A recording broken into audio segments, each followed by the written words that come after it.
This is the ZMAR Podcast. Elite Benefits of America helps small and mid-sized companies with their health insurance programs. And now, your host, Butch ZMAR. So as we record this current podcast, we're heading into April of 2023 now, and we're talking about mid-year reviews with a lot of our clients. The conversation's already started.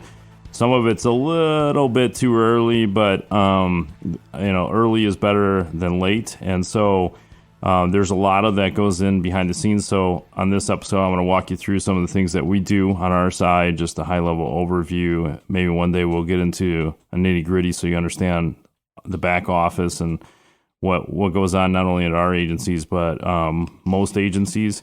I'm going to walk you through some benefits renewal items, and then also scaling with benefit plans. And so I think a lot in store. So with the renewal process on our side, right, we go sometimes as early as 90 days early when we start the renewal process. But the mid-year renewal process is just more of how are things working, how are things not working. Sometimes it makes sense to do a mid-year change, but there's a lot of things that go on during the traditional renewal process that never get discussed. And so it's a good opportunity to go back and reach out to some of those clients and bring those pieces together and try to formulate a plan to make sure they get executed. Sometimes doing it off cycle, so to speak, is better. So like some that are interested in doing an online enrollment or online benefit management system, it's better to do it in off season because you can match the benefits to the employees. We just load all the data. We're not under time restraints. And then when it comes up to renewal, we load the new plans in there, and away we go. And so there's just less involvement at that point. And there's, again, we're not tight on time, such as a deadline, other than the deadlines we create because we have time mid-season. The other thing would be is definitely compliance. I know we talk about compliance a lot, but it's becoming a bigger common topic. And I do think that there's going to be more and more audits related to it, Department of Labor audits, and as well as the IRS audits when it comes to benefit plans such as the pre-tax document, the 5500 reporting, the ACA reporting. I mean, after all, I forget what the exact number, but didn't Congress in 2022 hire 30,000 new IRS agents? I just think there's going to be a lot more activity going on, but also the workforce dynamics. We'll get somebody that really specializes in HR to talk about some of the employee changes that are going on with the new younger generation that's coming to the workforce. And I think some of them could be a little bit more demanding, so we have to make sure that our items are up to snuff, so to speak, so that way if there was actually a Department of Labor complaint over something, that we were able to retrieve documents in a timely manner and the accurate documents, and not just, in the military we call it pencil whipping or gun decking, and putting together documents just because there's a panic mode. We want to be ready, right? Like it's going to happen at some point just because it's a numbers game. And so we might as well have certain things in place. And that's the purpose, go through the mid-year review and go through all that. But now internally, when we start moving closer to renewal dates, the actual renewal date, not mid-year, but even mid-year, we'll go through some of this depending on the employer and how many changes they have. And a word to all the employers out there that's listening to this, but if there's any bigger change, like 1 or 2 employees is not what I'm talking about, but all of a sudden you go through a hiring spree and there's 10 or 15 new employees, or you make an acquisition, or a partner change, whether it's a buyout, sellout, whatever it might be. If there's a change at all that's big enough, significant, that's when you need to pull your insurance, your benefits broker, benefits consultant into the room and have that conversation to make sure you're still on track, or if we need to redirect so that we have less issues going to the fourth quarter or whenever your renewal is. But so on our side, we usually, between 60 and 90 days, we actually go to the carrier, we pull the current census. And the reason we do that is because the last open enrollment data may be stale and you may have had changes such as terminations or hires. And so we also, a lot of times, as efficient or as big as insurance companies are, they don't always provide us the renewal. So we actually have to go out and request the renewal. And this happens early on. And so a lot of times then we'll get the census, which is the employee data, birthdays and dependents and information such as that, and the renewal way before you ever receive a notification from the insurance company, because the insurance company is going to probably notify you as well. In most cases, they do, especially for the under 50 employee fully insured market. The self-funded market is a little bit different, but you still get notifications in some degree. And so once these two items, then we load them into, we have technology on our side that provides some shopping tools, so to speak, and allows us to compare and contrast other markets and compared to your current rate or renewal, because in some cases you may get a 40% renewal. So while we're already working on it 60 days out, of trying to how to combat this renewal for you. I can't speak for every agency. A lot of agencies will do this, especially even bigger shops. They'll definitely do this for any account 15, 20 employees or higher. When it gets lower than that, a lot of bigger shops will actually lose energy and drive for it and just throw you to renewal when it comes in and just tell you to call if you have any questions. I'm not necessarily a fan of that. I get it because most companies that are under 10 employees usually don't change, and so despite what the renewal increase really is, they just have less choices. So when the current choice is ugly and the comparisons are ugly, you just kind of stay with what you know. And if your company is obviously larger than that, then you'll be able to have a little bit more engagement. But we'll pull comparisons. We'll try to see what our markets are, what are a couple ideas. It's going to be more about what the company goals are, right? So yeah, we have a set of cards, right? So we try to play the best cards we can. In some cases, if you feel like every year you're getting the same results, and especially if you're over 10 employees, if you're in the smaller space, just get a second opinion. Doesn't mean you have to switch. Just be upfront with the new broker that you're just trying to get a second opinion on this.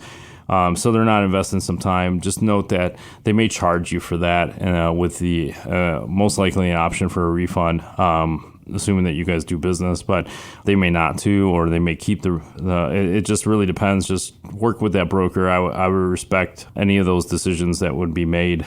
Just make sure that you're upfront so the broker doesn't feel like you're wasting their time where they think you're trying to switch brokers and then you end up staying with your current broker and they spend all that time. Just be upfront. It'll probably be just an easy conversation. They'll be willing to compare it.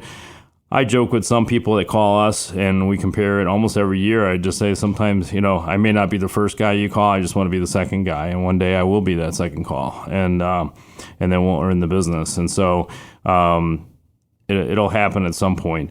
So we put them in, we do a comparison, we schedule time to review. Sometimes with the smaller groups, we don't end up scheduling time, partly because the employer looks through the renewal and he just he or she makes their own decisions on it, and that's fine because they're smaller micro groups. But companies that have a certain number of employee base, there's usually some type of element of review, whether it's on-site or Zoom or over the phone. We go through some options.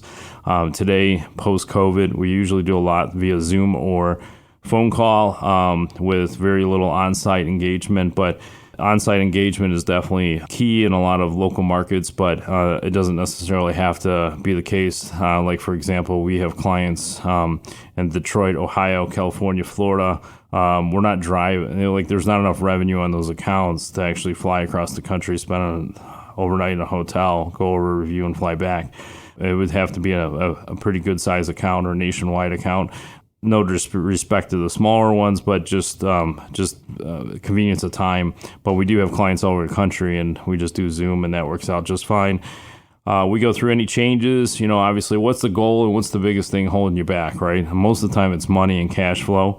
Some of it could be market. It could be COVID, post-COVID, supply chain issues kind of thing. But we go through that, and then once we make our determination of what benefit package we're going to offer, we schedule the open enrollment, and then we proceed accordingly. And this may be somewhat of a repeat from other podcasts, but I think it's important to go through whether you're going through a mid-year review or if you're actually going through the actual renewal. Provide yourself some time because you don't want to wing it.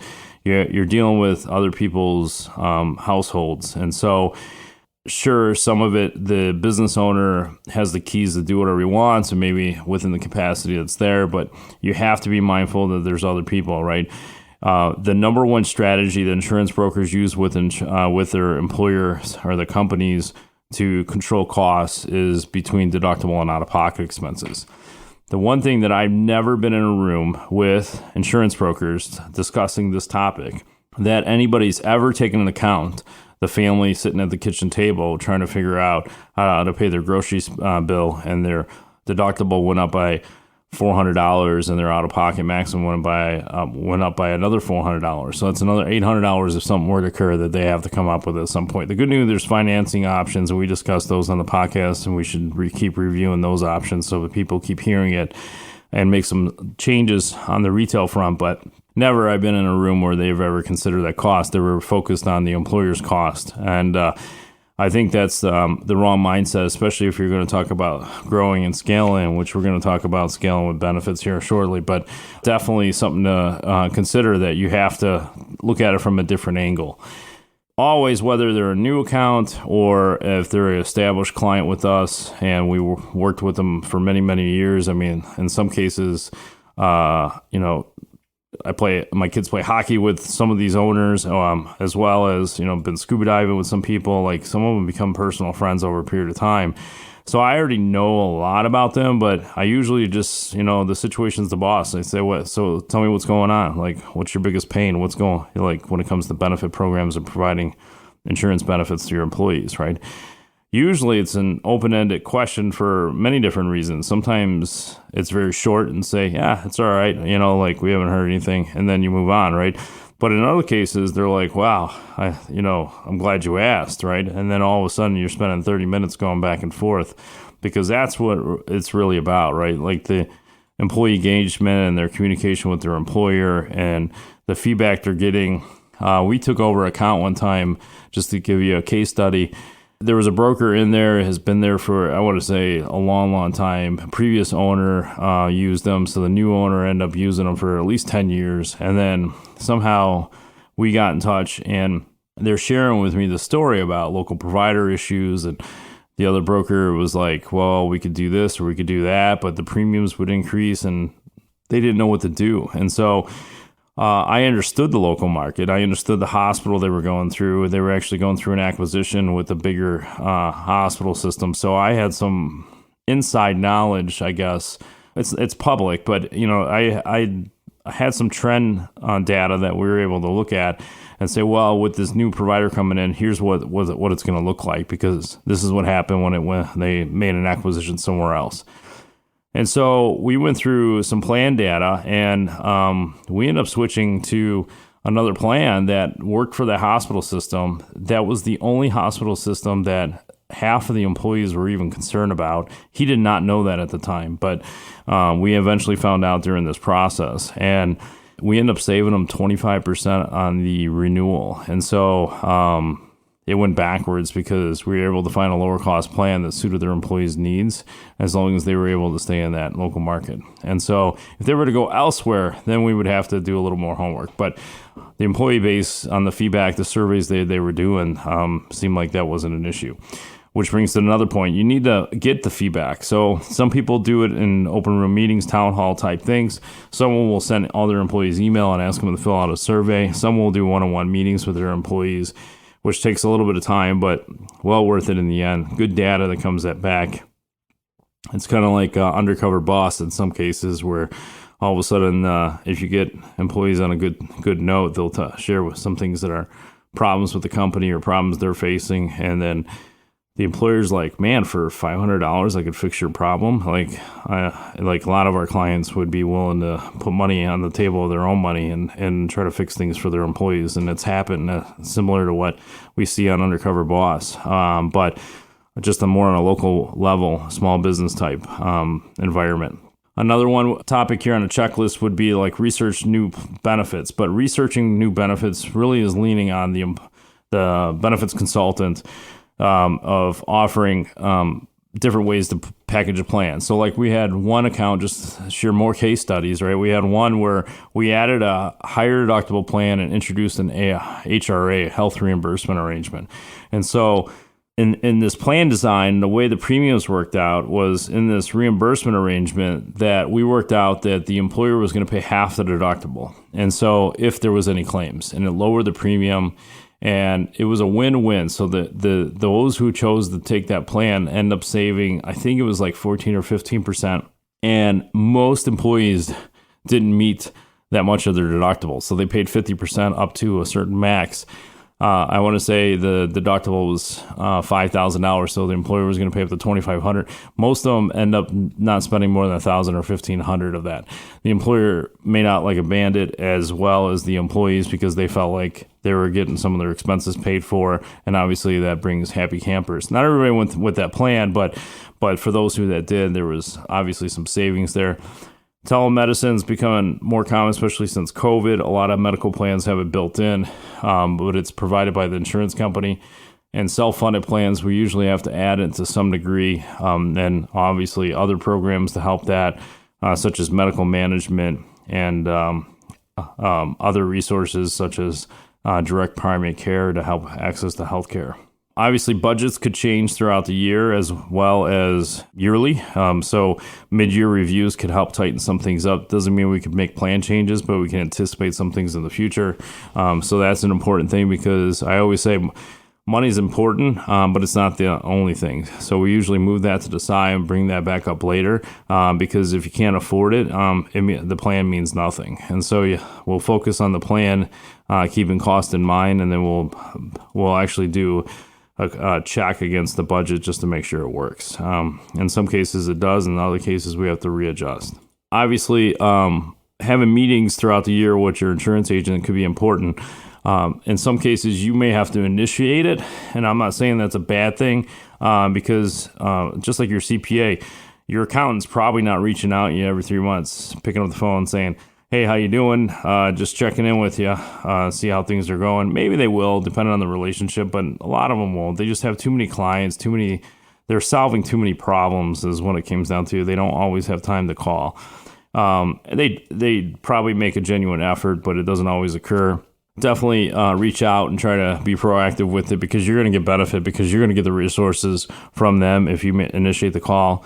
As well. So it's not like you're going to get the band on the stick because you're bothering them in some cases, but most cases the broker's like, yeah, I'm glad you called. Like you're on my radar now. Let's go ahead and put something on the calendar. And so, I mean, if you're a bigger account for them, a couple hundred employees or 1,000 employees, that might be a little different. You're going to hear from them a little bit more often. Usually the account manager or executive is engaged with the HR, whoever's managing the benefits at that point, and then usually it's just light touches throughout the year unless there's something comes up. But there's a lot of accounts that the commercial agents take over the benefits or have the benefit package. Just challenge them with some of the information that you get here because I tell you, commercial agents should stay away from benefits. The same as benefits agents should stay away from commercial accounts. I think there should be a genuine partnership involved, but that's from the world of Butch Zimar. Some people are savvy enough to do both. I'm telling you, you're going to miss the boat on compliance issues on one side or the other, and it's come back to haunt you. So if you're working with a commercial agent, just challenge them a little bit harder on some of this stuff because they may not be aware of it. They may have resources for it. That's great. Just make sure that you're doing your job. It is an employer-sponsored plan. You're responsible at the end of the day. So just make sure you have all the information that you think you need to make good decisions for your employees. Obviously, communicate changes. You should communicate changes with your employees regardless of the situation, but you should definitely, any changes that coming up or some things they're looking at, maybe get some feedback. Maybe nobody wants wellness. Maybe everybody wants wellness, right? Why provide a benefit if no one's going to use it? Every year you need to update your handbook, whether you know it or not. It is not a compliance issue necessarily, but there's items in there that correspond to a compliance issue.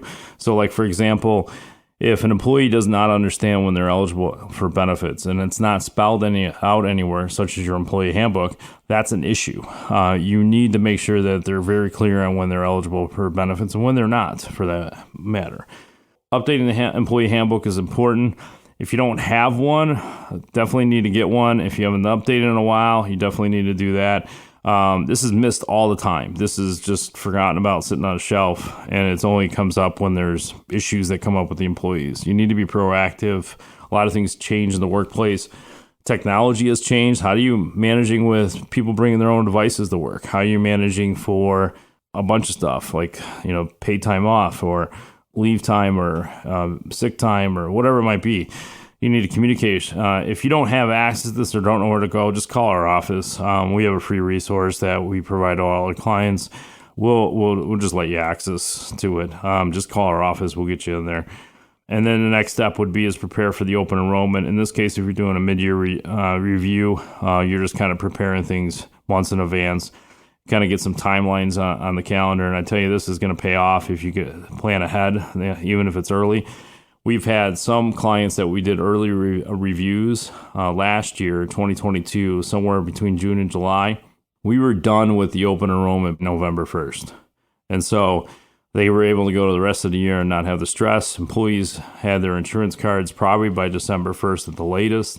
And then any changes that were made, if at all, were January 1st. And so why wait, especially in the heat of the moment, because everything is stressed out, not only at the employee or in the workplace and the company.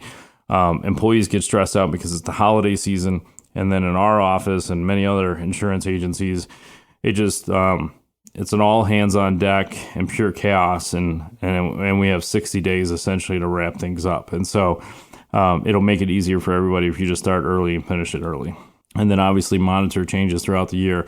HR and employers and CFOs out there that's listening to this, make sure you make notes in a journal throughout the year as things happen, so that way you don't have to go back and try to remember things that occur throughout the year, so we could address it accordingly. Hey gang, ever wonder what it's like to be a small business owner? It's confusing. Weird expenses coming out of nowhere, and when you throw in health insurance, forget it. Nobody understands how that works. If you own a business, big or small, it's one of the biggest expenses you have all year long. And yet, we all wait until open enrollment at the end of the year, and then we think to ourselves, next year I'll get a jump on it. And then it's another year of paying way too much. If you're a business owner, big or small, HR representative that wants to impress the boss, give Butch Zemar of Elite Benefits of America a call. Save yourself or your boss thousands or even tens of thousands of dollars a year. Reach out to Butch right now, 708-535-3006, or shoot him an email, butch@elitebenefits.net. And be sure to check out the Zemar podcast. Don't wait till the last minute. Put Butch Zemar to work for you now. So let's talk a little bit about scaling your business when it comes to employee benefits. It literally starts with one and it goes from there. But there's a lot of things you have to do in advance or try to in advance, or timelines or checkpoints, whatever you want to call it, that you'll be able to be ready when the time occurs. Like, for example, we have startup companies or, companies that have been around for a while that they're finally ready to provide a health benefit. And so it's usually only for one or two, and they're really so narrow-sighted on that they only want one plan. And I'm there and saying, no, I think you need to offer two or three, because that next hire may not want that. Or the next hire might say, I want to review your benefit package before I commit.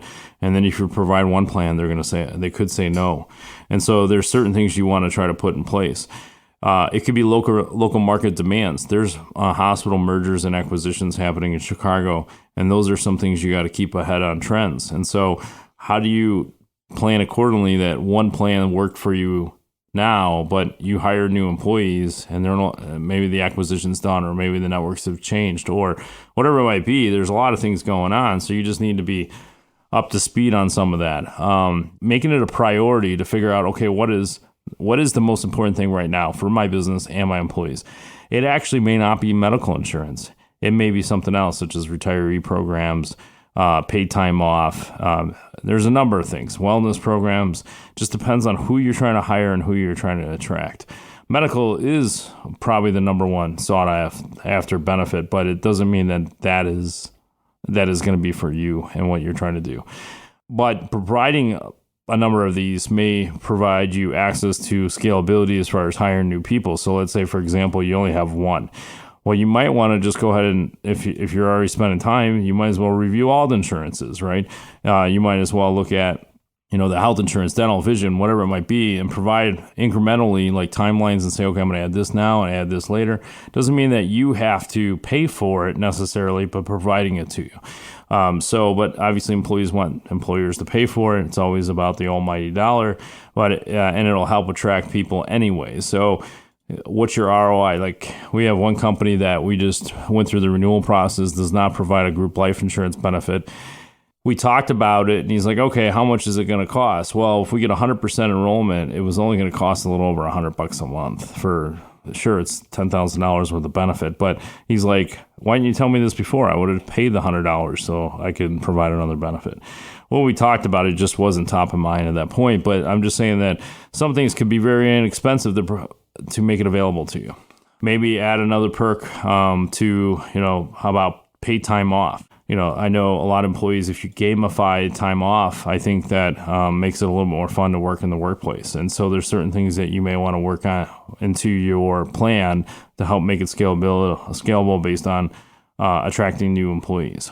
Leveraging technology. A lot of employers still want to do paper because it's easier for them. Even the newer generation that's starting up companies, they're not always savvy when it comes to benefits.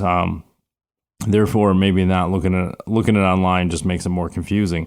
But I'm telling you, putting the technology in early and starting to get used to it, HR platform, you could document things, you could put notes on our employees. It's super easy to reference. You could do it off-site. So if for some reason you're working remote and you need to get access to an employee's file, it's there. Instead of having to go to a file cabinet that could potentially get in a fire one day, or you move locations and it's in an archive somewhere, and the list goes on. So definitely scalability, move the technology, digital documents, digital tools, a lot easier to scale with. Provide flexibility with benefits such as the wellness programs. And like I said, pay time off, right? So you might trade dollars with your employees. There's certain ways to strategize reimbursement rules. And then, again, in some cases, you could gamify certain things to a point where, provide an incentive for employees to work harder and longer within, the means of the Department of Labor. But there's ways that you can put it together, but you could plan some of these in advance. And definitely review the benefit plan periodically. It's not something that people want to do. I know every year there's a few of my clients that call them up, and as soon as they know I'm on the other end of the phone, they're like, Butch, this is a bad time of the year for me because I have to listen to you talk about our health insurance renewal. And so obviously it makes room for jokes, but it's important to keep these updated. And I'm telling you, people resist it. Some people claim they'd rather get a root canal than deal with some of this, and that may be true. But I'm telling you, the more you listen to it, the more you hear about it on a regular basis, pulling in the resources, having somebody else do the homework, such as the benefit consultants. You may have to pay for some of this, but at least if your resources are coming to you, you can make better decisions. And so if you hear it often enough, you'll at least have an idea what's going on. Same thing that happens in the workplace where eventually every business owner understands a balance sheet and a profit and loss statement, right? When you first get in business, you have no idea what you're looking at. And same thing goes with dealing with employees and marketing and sales and dealing with your industry. Like, you just learn things as you go along. Don't avoid the employee benefit program. Learn about it, hear about it, and grow with the company and grow the benefits so that you can attract and retain great talent.